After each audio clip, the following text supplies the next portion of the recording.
Did Alien predict COVID-19? Keep watching to find out.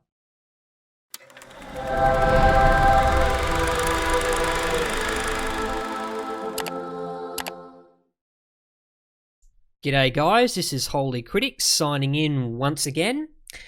And today I want to take you down a rabbit hole because last night I had the opportunity of watching Ridley Scott's 1979 sci-fi horror classic Alien for I don't know how many times I've seen it, probably at least 10 times.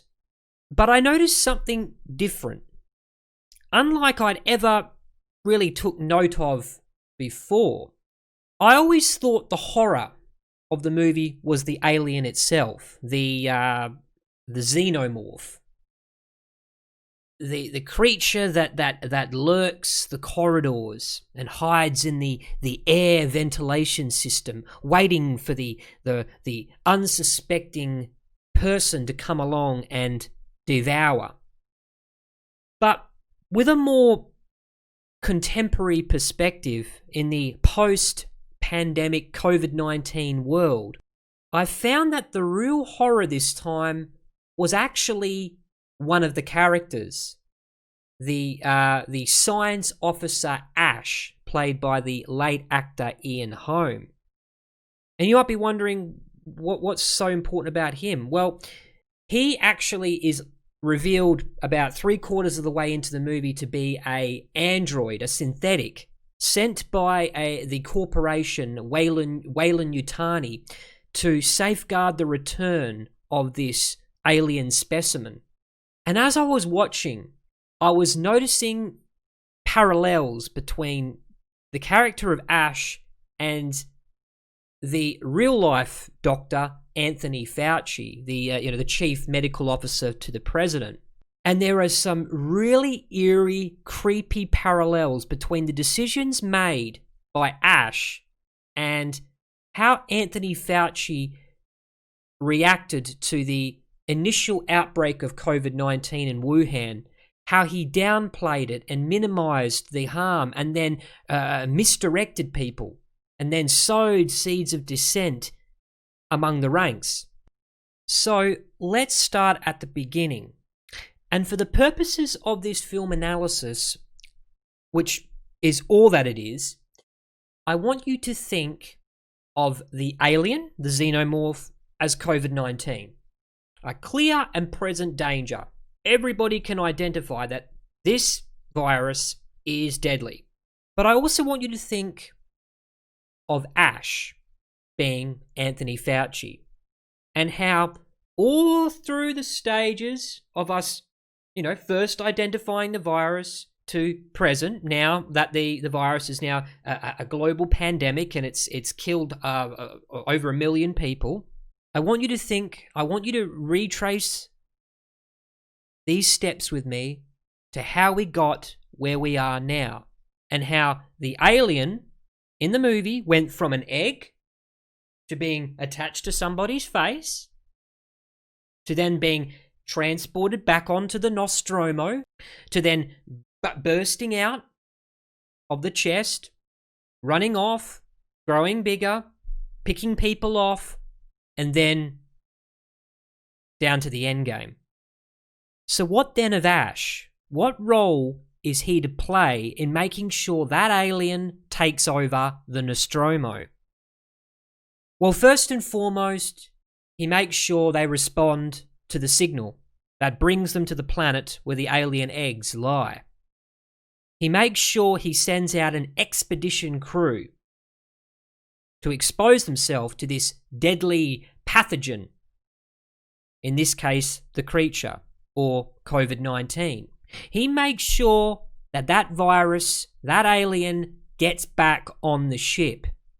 What if the ship was America? What if the ship was your country? You've got quarantine, right? The whole point of quarantine is to protect you from the outside world.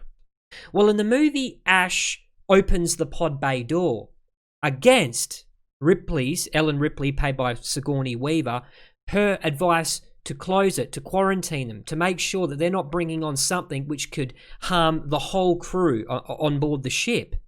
But Ash, the science officer, the man who should know better, lets that alien onto the ship, knowing, because they don't know anything. He knows because his directive is to do so.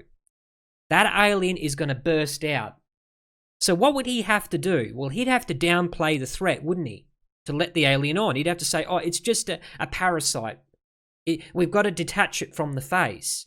And then once we've detached it, we can kill it, and on we go.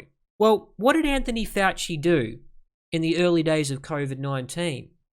Well, back in February 2020, right on the precipice of the pandemic, in no uncertain terms, he says the danger of getting coronavirus is minusculely low.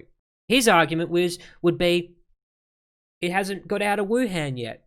Just like the alien on the face, it's still attached. It can't possibly affect you or I, surely.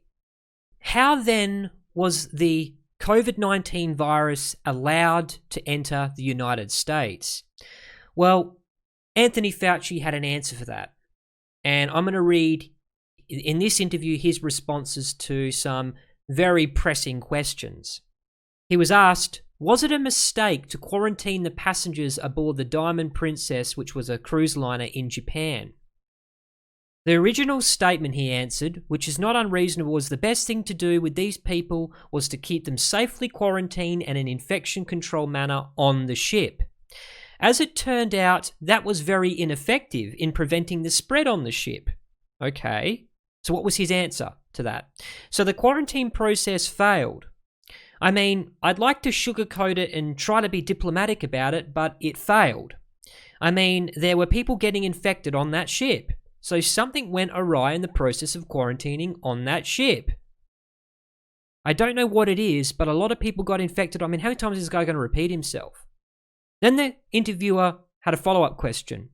Why then were 14 passengers who tested positive as they were being evacuated let back into the United States on charter flights? Why did you open the pod bay doors, Ash?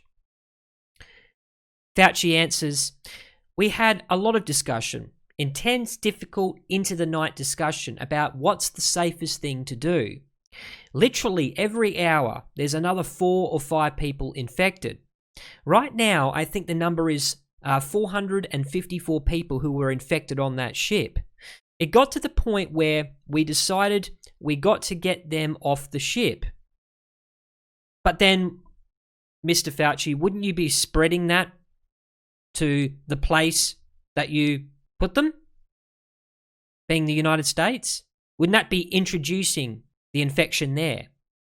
The interviewer states, were they allowed back because they weren't showing symptoms? No, it was a really, really tough decision made into the night, which is why I had bags under my eyes. Oh, poor you. It was a tough situation. They were thought to be negative. And as they were on the bus getting ready to go home, the tests came back that they're positive. So you have a choice. Yeah, pretty clear, isn't it? Keep them where they are. What do? Do you get them off and have them stay in Japan? Yeah. Or do you put them in a certain compartment on the plane, which was described to us in great detail on this multi-continent conference call, where it would be almost like being in a containment laboratory. So, a day late and $1 short. Oh, golly gee willikers. You know, we couldn't have possibly known they were infectious. Oh, they are infectious. All right, we'll put them on a compartment on the plane and we'll bring them back to the United States. And we'll do what there that we can't already do in Japan? Do you see what I'm saying here? And as I go on in this interview, there's even more indictments. The interviewer then goes on to state, bottom line, how worried should people be in America? The risk, he says, of coronavirus in this country is still relatively low. But don't worry, I'm going to change that real soon. But as I said about the possibility of an emerging into a pandemic, this could change. As of today, the 17th of February, the risk is relatively low, but the public health officials have taken this seriously enough to be prepared for it changing, and there might be a pandemic coming. I'm just preparing you now as I bring people back on flights who are showing symptoms. We see everybody walking around with masks. Do they work? A mask is much more appropriate for someone who is infected. Oh, really? And you're trying to prevent them from infecting other people than it is in protecting you against infection. If you look at the mask that you buy at a drugstore, the leakage around, like the people today are wearing, the leakage around that doesn't really do much to protect you. And for example, people start saying, should I start wearing a mask? Now in the United States, there's absolutely no reason whatsoever to wear a mask. Wow. But right now, you don't have a choice. If you don't wear a mask, you get fined. Well, how does the alien get aboard the Nostromo, guys? How does it happen? Magic? Or does somebody open the door? Did Anthony Fauci open the door when he didn't need to open the door? To let the alien specimen on the ship, which you say is not all that bad. Low risk of transmission. Travel restrictions, irrelevant. It's too late to stop travel. Oh, okay. Going on. Fauci says he doesn't regret telling Americans not to wear masks at the beginning. Really? I don't regret anything, I said then, because in the context of the time, day late, dollar short. Notice that? In which I said it, it was correct. The day I said it, it was correct. And then the next day, it was incorrect. We were told in our task force meetings, passing the buck, that we have a serious problem with the lack of PPEs and masks. So you lied. You lied for what? The greater good? To protect us? You did a bang-up job doing that, didn't you? Anthony Fauci has been wrong about everything I have interacted with him on. Peter Navarro. Who's he? He's the assistant to President Trump, director of Office of Trade and Manufacturing. What does he have to say? And this kind of sums it up in a nice little neat package for you. Dr. Anthony Fauci has good bedside manner with the public. Very good. But he has been wrong about everything I have interacted with him on. I wonder why. I wonder if he has an ulterior motive. In late January, when I was making the case on behalf of the president to take down the flights from China, Fauci fought against the president's courageous decision, which might have well saved hundreds of thousands of American lives. When I warned in late January in a memo of a possibly deadly pandemic, the director of the National Institute of Allergy and Infectious Diseases was telling the news media not to worry.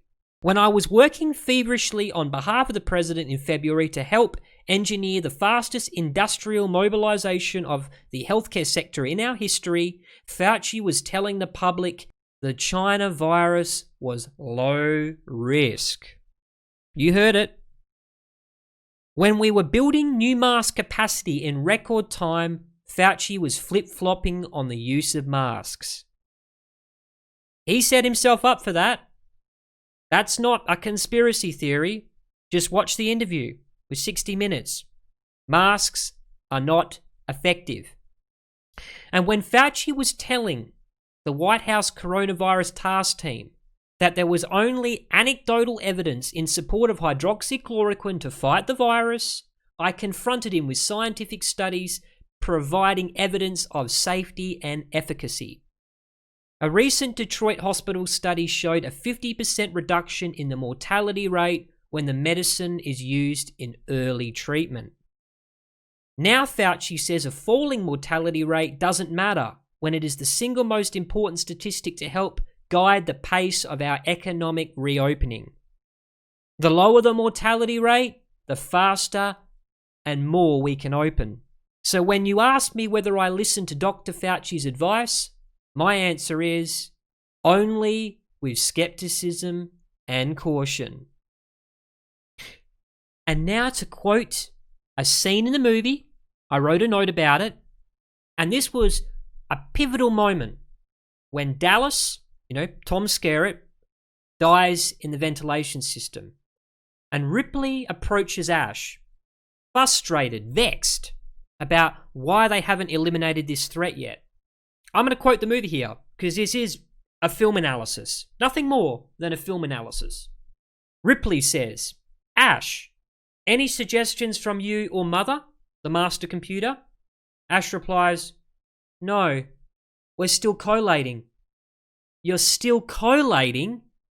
I find that hard to believe." "Well, what would you like me to do?" "Just what you've been doing, Ash. Nothing. I've got access to Mother now, and I'll get my own answers. Thank you very much." Skepticism and caution. But that's all in the past, right? That was early days. Surely Dr. Fauci couldn't have known what was going to become herd immunity. We've now got the vaccine.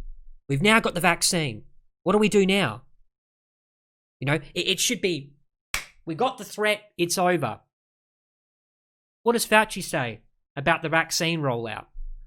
Read this along with me. Recently, a figure to whom millions of Americans look for advice, maybe you do too, Dr. Anthony Fauci, an advisor to both the Trump administration and incoming Biden administration, has begun incrementally raising his herd immunity estimate. Huh? In the pandemic's early days, Fauci tended to cite the same 60 to 70% estimate that most experts did. Okay, reasonable. About a month ago, however, he began saying 70, 75% in television interviews. All right, changing the goalpost, shifting them a little bit. The last week in an interview with CNBC News, he stated 75, 80, 85%, and 75 to 80+%. In a television or telephone interview the next day, Dr. Fauci acknowledged that he'd been slowly but deliberately moving the goalposts. He is doing so, he said, partly based on new science. Because yesterday's science is like the newspaper. Garbage. Right? And partly on his gut feeling that the country is finally ready to hear what he really thinks. What does he really think? Hard as it may be to hear, he said, he believes that it may take close to 90% now, herd immunity, to bring the virus to a halt. Almost as much as it is needed to stop a measles outbreak. Asked about Dr. Fauci's conclusions, prominent epidemiologists said that he might be proven right. The early range of 60 to 70% was almost undoubtedly too low, they said, and the virus is becoming more transmissible. So it will take greater herd immunity to stop it. So now that we're over a year into this pandemic, we're finally hearing what Dr. Fauci thought all along. There's only one way out. His way. But wait a minute, your way let it in. Your way minimized it when it was super deadly. Right? Super deadly. It's a real virus. I think we can all agree on that. So then how did it get in? Who opened the pod bay door and let the alien on the ship? Ask yourself. Think it through. Not enough people do that. Don't get caught in the daily minutiae. Trace the steps back to how the alien gets on the face, gets in the ship, bursts out of the chest, attacks people. How do we get there? How were we maneuvered? This ain't a conspiracy theory, guys. It's documented. Fact. using the words of the man responsible for it. And just yesterday, what does our Lord and Saviour say? He has a liberating feeling working with the new Biden administration. What would give him that feeling? On the second day of working in President Joe Biden's administration, praising the new president for his commitment to let science speak. And where has science got us? To where we are now? Devastated economically? People dying in every city around the world? Except Wuhan, of course. They've only had about 5,000 dead. I won't go any further into that. Explore that for yourself. How many people have died in China? Just type it in. Type it in. Fauci told reporters that the responsibility Mr. Biden had entrusted in him gave him somewhat of a liberating feeling compared to his experience serving under the former President Trump. Obviously, I don't want to go back over history, but it was very clear there were things that were said, be it regarding things like hydroxychloroquine and other things like that, like letting the flights in, that really was uncomfortable because they were not based on scientific fact. You define scientific fact, do you? Okay. I can tell you, I take no pleasure at all in being in a situation of contradicting the president. He added, under Trump, you didn't feel that you could actually say something and there wouldn't be any repercussions about it. The idea that you can get up here and talk about what you know, what the evidence, what the science is, and know that it's it. Let the science speak. It is somewhat of a liberating feeling. Fauci's appearance in the briefing room on the first full day of Mr. Biden's term reflected his increased presence in the White House public pandemic response. Touted by the president earlier in the day, you're going to hear a lot more about Fauci. He's a great guy, isn't he? I added that bit at the end. In conclusion, I can't lie to you about your chances, but you have my sympathies. That's a quote from the movie. And that's all this video was about. It was a film analysis. Pure fiction. There is nothing in Alien that you can say parallels any situation, any person living today. Anthony Fauci is not some killer cyborg sent from corporate to take us all out, nor is he some captain on a spaceship in the distant future. No. You'd have to be delusional to think that. No, Dr. Anthony Fauci is an academic. He's an intellectual. He's done his absolute darndest to put America and the rest of the world in the best position to take on COVID-19. And you can take that to the bank. But you might disagree with me, and you're more than welcome to state a comment in the comment section, scorning me for my opinions, and I'm more than delighted to respond to that. But I think we can all agree on one thing, and that is Ridley Scott's Alien is an absolute masterpiece. This is Holy Critic signing out.